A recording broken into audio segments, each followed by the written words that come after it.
My name is Natalie Bubenheim, and this analysis was conducted for Introduction to Sociology during fall of 2017. The article that I analyzed was called Beyond Depression: Correlates of Suicidal Behavior in Abused Children, written by Christian DeLucia and others. This appeared in the Journal of Child and Adolescent Drama in June of 2015. The researchers primarily wanted to know what variables, age, depression, physical and/or sexual abuse, are significantly related to suicide attempts in children who have experienced trauma.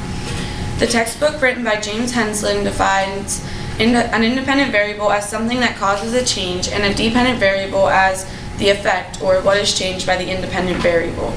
The independent variable in this study was age, depression, physical abuse, and sexual abuse. The dependent variable was history of suicide attempts. The hypothesis of the researchers was that children who have a history of physical and/or sexual abuse will be at a greater risk of attempting suicide regardless of their depression. The researchers used a survey technique in order to prove their hypothesis. As discussed in class, surveys involve interviewing and recording answers of a population sample. The subjects in this study was a sample of 171 children and adolescents with a history of physical and/or sexual abuse from a local community mental health center. The researchers gathered demographic information about the children, such as their age, educational achievement, and overall income from the parents. They then conducted interviews with the mothers and/or child, depending on their age, to learn about their history of suicide attempts. The history of sexual or physical abuse was obtained and verified by a state protective agency. The children also completed child depressive inventories to determine a baseline measure of their depression in the children. The researchers found that while depressive symptoms are a high predictor of past suicide attempts, children who have been sexually or physically abused are over 13 times more likely to attempt suicide than those with just depressive symptoms.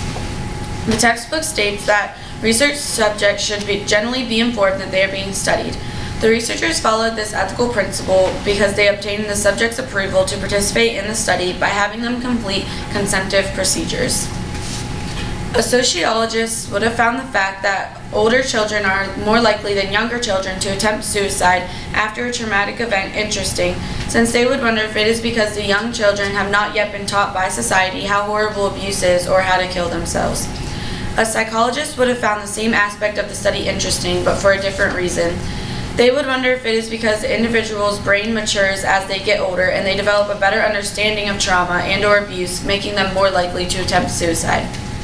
I located a second article related to the correlation between suicide attempts and past experiences in children in order to gain a better understanding of this topic. This article was called The Association Between Adverse Childhood Experiences and Suicide Attempts in a Population-Based Study, written by E. Fuller Thompson and others. It was published in the September 2016 issue of Child, Care, Health, and Development. In this study, the researchers found that the odds of suicide attempts are significantly higher among those with a history of childhood physical or sexual abuse. The findings of this article further backed up the claim of the first article that children who have been sexually or physically abused will have a higher risk to attempt suicide compared to those who have not been abused as a child, even as they grow older and enter adulthood.